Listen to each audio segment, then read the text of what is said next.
Hello नमस्कार दोस्तों, कैसे हैं आप लोग। आशा करते हैं आप लोग अच्छे होंगे। देखिए यूजीसी नेट का आपका जो 2026 का भर्ती है, किसका 2026 का जो इसका एग्ज़ाम लिया जाएगा, इसमें बहुत ही बड़ा बदलाव किया गया है। कैसे बदलाव किया गया है मैं आपको बताता हूँ। सबसे पहले यहाँ पर आप देख लीजिए कि यूजीसी नेट का, ठीक है, यूजीसी नेट का जो एग्ज़ाम है 2026 में 2 बार होगा। एक बार आपका जून में होगा, ठीक है, एक बार आपका दिसंबर में होगा। अब इसके लिए क्वालिफिकेशन क्या होता था, पीजी, ठीक है, पोस्ट ग्रेजुएशन, जिसको कि आप मास्टर डिग्री भी बोलते हैं। लेकिन अगर आप ग्रेजुएशन पास है तब भी आप इस बार यूजीसी नेट का फॉर्म अप्लाई कर सकते हैं। कैसे, चलिए मैं इस वीडियो में आपको बताता हूँ। ठीक है, अगर आप ग्रेजुएशन पास है तब भी आप कैसे अप्लाई कर सकते हैं। एक रूल है यहाँ पर, देखिए यहाँ पर बोला गया है कि जून वाला, मान लीजिए जून 2026 में जो आपका यूजीसी नेट का एग्ज़ाम होगा, अगर आप वो वाला देते हैं, ठीक है, और आप यहाँ पर ग्रेजुएशन पास कर चुके हैं, ग्रेजुएशन के बाद आप एडमिशन किस में लेते हो, पीजी में लेते हो। पीजी में आपने सिर्फ एडमिशन लिया है, अभी क्या लिया है, एडमिशन। और पीजी कंप्लीट करने में आपको कितना साल लगेगा, 2 साल का समय लगेगा। आपने जून 2026 में एग्ज़ाम दे दिया, क्या दे दिया, यूजीसी नेट का एग्ज़ाम दे दिया।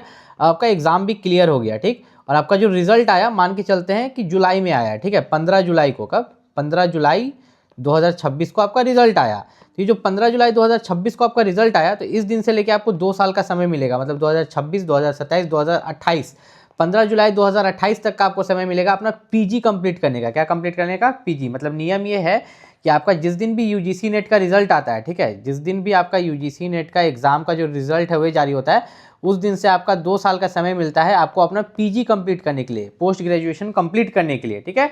इसलिए आप ग्रेजुएशन पास भी हैं और पीजी में सिर्फ एडमिशन भी लिए हैं, तो आप यूजीसी नेट के लिए फॉर्म अप्लाई कर सकते हैं। इस चीज़ का खास ख्याल रखिएगा। सबसे पहला बदलाव तो ये हो गया 2026 में। दूसरी अगर यहाँ पर बात करें तो यहाँ यूजीसी नेट का जो एग्ज़ाम होता है, तो एग्ज़ाम के बाद अगर आप जूनियर रिसर्च फेलोशिप निकाल लेते हो तो आपको लगभग 37,000 पर मंथ स्कॉलरशिप मिलता है। हर महीना 37,000 आपको मिलता है लगभग, इससे ज़्यादा ही मिलता है, मिनिमम हम बता रहे हैं, ठीक है।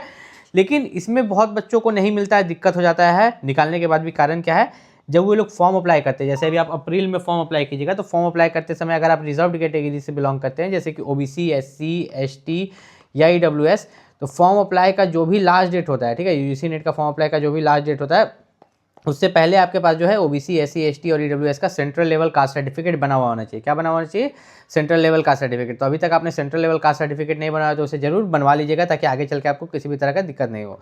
अब जो एग्जाम होता है ये कंप्यूटर बेस्ड होता है, ठीक है, सीबीटी एग्जाम होता है आपका। तो इसमें बहुत बच्चे सोचते हैं एक ही बुक खरीदना पड़ता है, नहीं, 2 बुक खरीदना पड़ता है, पेपर 1 के लिए अलग और पेपर 2 के लिए अलग। पेपर 1 जो आपका होता है, इसमें कट ऑफ क्या जाता है, ठीक है, यूजीसी नेट, असिस्टेंट प्रोफेसर और ओनली पीएचडी एडमिशन के लिए क्या कट ऑफ जाता है, इसी वीडियो में बताएंगे। फिलहाल जो पेपर 1 रहता है उसमें आपका reasoning ability, reading comprehension, divergent thinking, general awareness, सब कुछ रहता है, ठीक है। पेपर 1 सभी के लिए कॉमन रहता है, जितने भी कैंडिडेट एग्जाम देते हैं सबको पेपर 1 तो देना ही देना है। पेपर 2 होता है डोमेन नॉलेज, मतलब जो सब्जेक्ट आपका ग्रेजुएशन और पीजी में होगा, मान लो कि किसी का हिस्ट्री सब्जेक्ट होगा, किसी का इंग्लिश होगा, किसी का हिंदी होगा, ठीक है, आपका जो भी सब्जेक्ट होगा तो उसी सब्जेक्ट से आपसे क्वेश्चन पूछे जाएंगे। हिस्ट्री है तो हिस्ट्री है, इंग्लिश है तो इंग्लिश, ज्योग्राफी है तो ज्योग्राफी, जो भी सब्जेक्ट आपका रहेगा उसी सब्जेक्ट से क्वेश्चन आपका पूछा जाएगा। यहाँ पर लाइब्रेरी साइंस हो, लॉ हो, मेडिकल हो, जो भी सब्जेक्ट हो वही, उसी में आपका डोमेन नॉलेज से क्वेश्चन 100 क्वेश्चन 200 मार्क्स का आपका यहाँ पर पूछा जाता है। अब यहाँ पर सबसे खास बात यह है कि आपका जो टोटल यहाँ पर क्वेश्चन रहते हैं, नंबर ऑफ क्वेश्चन 150, ठीक है, और गुना 2 कर लीजिएगा, हर क्वेश्चन 2 मार्क्स का, मतलब 300 मार्क्स का आपका एग्जाम होता है। 3 घंटे का समय आपको मिलता है एग्जाम देने का, दोनों पेपर से 3 घंटे का समय।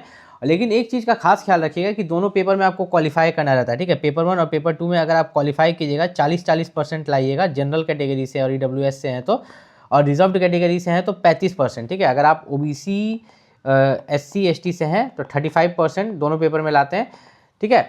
इतना तो आपको लाना ही पड़ेगा, ठीक। और एग्रीगेट में तो लाना है, यहाँ पर साफ साफ लिखा हुआ है, मैं आपको समझा दूंगा नीचे चल के। फिलहाल ये समझते हैं कि इसमें किसी भी तरह का नेगेटिव मार्किंग नहीं रहता है। देखिए यहाँ पर लिखा हुआ है, मैं आपको दिखा देता हूँ, किसी भी तरह का यहाँ पर नेगेटिव मार्किंग यहाँ पर नहीं रहता है। There is no negative marking. देखिए यहाँ पर there is no negative marking for incorrect response, मतलब अगर आप गलत क्वेश्चन अटेम्प्ट करते हैं तो कोई भी नेगेटिव मार्किंग नहीं कटेगा, और सही क्वेश्चन के लिए यहाँ पर दो मार्क्स आपको मिलता है, ठीक है। अब थोड़ा सा नीचे अगर हम लोग चले तो यहाँ पर दिया गया है कि आप पीजी डिग्री पास होने चाहिए 55% के साथ, लेकिन इन्होंने अपियरिंग वाला भी टर्म यहाँ पर डाला हुआ है, ठीक है। कैंडिडेट्स हु आर परसुइंग, मतलब अगर आप अपना मास्टर्स डिग्री कर रहे हैं तब आप भी फॉर्म भर सकते हैं। भले लिखा है कि आप लास्ट सेमेस्टर में हो, फाइनल ईयर में, तब आप फॉर्म भर सकते हैं, लेकिन अगर आप फर्स्ट सेमेस्टर में हैं तब भी आप फॉर्म भर सकते हैं, क्योंकि एक बार आप एग्जाम निकाल लें तो उसके बाद आपको 2 साल का समय मिलता है यूजीसी नेट को क्लियर करने का। उसके अलावा यहाँ पर अगर बात करें, मैंने बोला था कि मैं आपको कटअप बताऊंगा, ठीक है। तो जो एज लिमिट जो है, देखिए सिर्फ जेआरएफ के लिए एज लिमिट होता है कि आपका एज 30 साल से ज़्यादा नहीं होना चाहिए, ठीक है। जेआरएफ में अगर आप जनरल कैटेगरी से हैं, मैं सबको हटा देता हूँ फिर आपको बताता हूँ। यूजीसी नेट के लिए कोई भी एज लिमिट नहीं होता है। सबसे पहली बात तो एक चीज़ क्लियर कर दें कि असिस्टेंट प्रोफेसर, ठीक है, असिस्टेंट प्रोफेसर के लिए कोई भी एज लिमिट यहाँ पर there is no upper age limit, there is no upper age limit किसके लिए, असिस्टेंट प्रोफेसर और पीएचडी एडमिशन के लिए। लेकिन अगर यहाँ पर बात करें जेआरएफ के बारे में, तो जेआरएफ में जो है आपका यहाँ पर एज लिमिट रहता है जेआरएफ में, कितना है 30 साल तक। लेकिन ये किसके लिए है, जनरल के लिए है, ठीक है। ओबीसी का आपका 5 साल का छूट है और एससी एसटी का भी आपका 5 साल का छूट है, ठीक है। दोनों के लिए यहाँ पर 5 साल का छूट यहाँ पर दिया गया है। तो सिर्फ ये जनरल ईडब्ल्यूएस के लिए ये 30 साल है, जेआरएफ के लिए जूनियर रिसर्च फेलोशिप। और यूजीसी सिर्फ अगर आप असिस्टेंट प्रोफेसर बनना चाहते हैं तो उसके लिए कोई अपर एज लिमिट नहीं है। एग्रीगेट आपका 40% आना चाहिए, याद रखिएगा पेपर में, उससे कम आता है तो आप ऐसे भी फेल कर जाइएगा, कुछ आपको नहीं मिलने वाला है यहाँ पर। अब कट ऑफ की बात करें तो देखिए कट ऑफ सबका यहाँ पर अलग अलग जाता है, ठीक है। कट ऑफ सबका अलग अलग कैसे जाता है, हम आपको एक चीज़ आपको यहाँ पर समझाते हैं, देखिए ध्यान से समझिएगा। मान के चलिए कि आपने यहाँ पर जो है एक जेआरएफ के लिए अलग जाएगा, आपका एक असिस्टेंट प्रोफेसर के लिए अलग कट ऑफ जाएगा और पीएचडी एडमिशन के लिए अलग जाएगा। और हर सब्जेक्ट का कट ऑफ अलग अलग जाता है, ठीक है, हर सब्जेक्ट का कट ऑफ जो है अलग अलग जाता है। तो 300 मार्क्स का आपका एग्जाम है।